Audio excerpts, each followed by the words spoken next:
রাধে রাধে।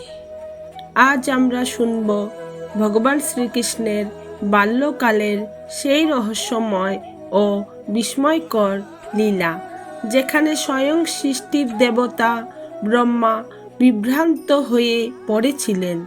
এই কাহিনীর শুরু হয় বৃন্দাবনের যমুনা তীরে, যখন ছোট্ট কৃষ্ণ তার গোপাল বালক বন্ধুদের সাথে গরু চড়াচ্ছিল এবং মনের আনন্দে খেলাধুলা করছিলেন।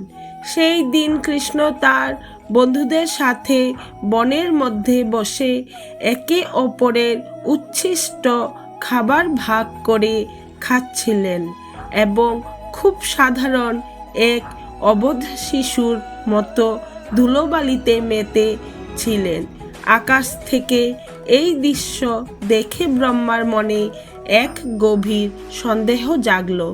তিনি ভাবলেন, এই সাধারণ এক গোয়ালা শিশু যে অন্যের উচ্ছিষ্ট খাবার খায়, সে কিভাবে অখিল ব্রহ্মাণ্ডের অধিপতি শ্রীহরি হতে পারে? কৃষ্ণের ঈশ্বরত্ব পরীক্ষা করার জন্য ব্রহ্মা এক চাতুরি করলেন।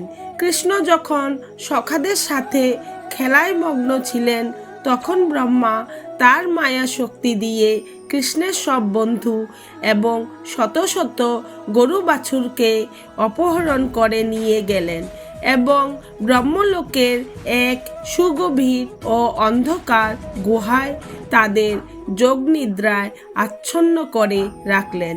ব্রহ্মা ভেবেছিলেন, বাছুর ও বন্ধুদের হারিয়ে কৃষ্ণ নিশ্চয়ই সাধারণ মানুষের মতো কান্নাকাটি করবেন, কিন্তু অন্তর্যামী শ্রীকৃষ্ণ ব্রহ্মার এই অহংকার ও চক্রান্ত মুহূর্তেই বুঝে ফেললেন।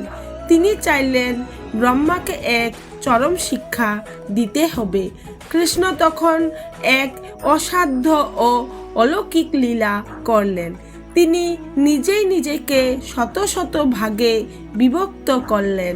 তিনি নিজেই প্রতিটি গোপাল বালক এবং প্রতিটি বাছুরের রূপ ধারণ করলেন, এমনকি তাদের গায়ের রং, পরনের পোশাক, হাতের লাঠি, কথা বলার ধরন এবং স্বভাব সবই হুবহু সেই অপহৃত বন্ধুদের মতো হয়ে গেল।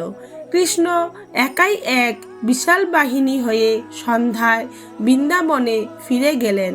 মায়েরা নিজ নিজ সন্তানদের কোলে নিলেন, কিন্তু কেউ বুঝতেও পারলেন না যে তাদের সন্তান আসলে স্বয়ং ভগবান কৃষ্ণ। এইভাবে পুরো 1 বছর অতিবাহিত হলো।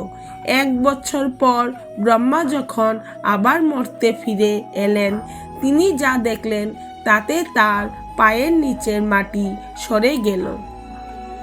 তিনি দেখলেন বৃন্দাবনের সেই সব গোপ বালক ও বাছুরেরা আগের মতোই খেলা করছে।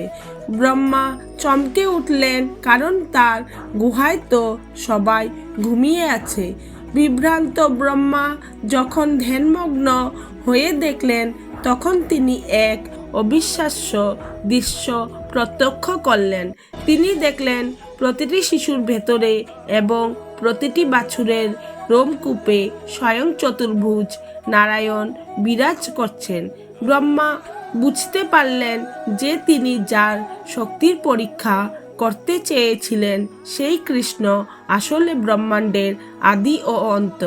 ব্রহ্মা তখন লজ্জিত হয়ে কৃষ্ণের চরণে লুটিয়ে পড়লেন এবং তার দম্ভ চিরতরে বিলীন হয়ে গেল।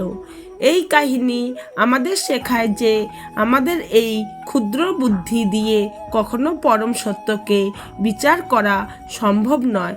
ব্রহ্মা তার সৃষ্টির অহংকারে মত্ত ছিলেন বলেই কৃষ্ণের সাধারণ রূপের আড়ালে থাকা পরমাত্মাকে চিনতে পারেননি।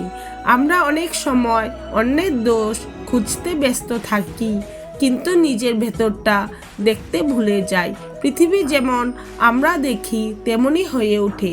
যদি আমরা ভালো খুঁজি, ভালোই পাবো। অহংকার মানুষের জ্ঞানকে অন্ধ করে দেয়, আর বিনয় সেই জ্ঞানকে আলোকিত করে।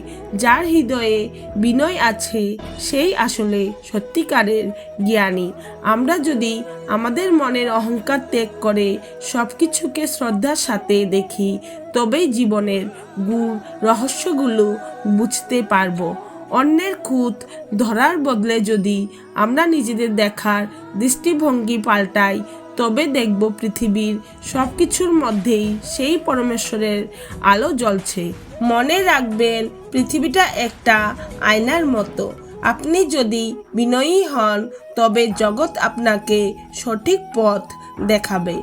দম্ভ ত্যাগ করুন এবং সরল হন, কারণ বিনয়ী হলো সত্যকে পাওয়ার একমাত্র চাবিকাঠি। রাধে রাধে। প্রিয় ভক্তগণ, আপনাদের যদি এই কাহিনী ভালো লেগে থাকে তাহলে অবশ্যই লাইক করুন এবং কমেন্টে লিখুন রাধে রাধে। এবং এমন আরও ভক্তিমূলক গল্প পেতে আমার চ্যানেলটি সাবস্ক্রাইব করুন।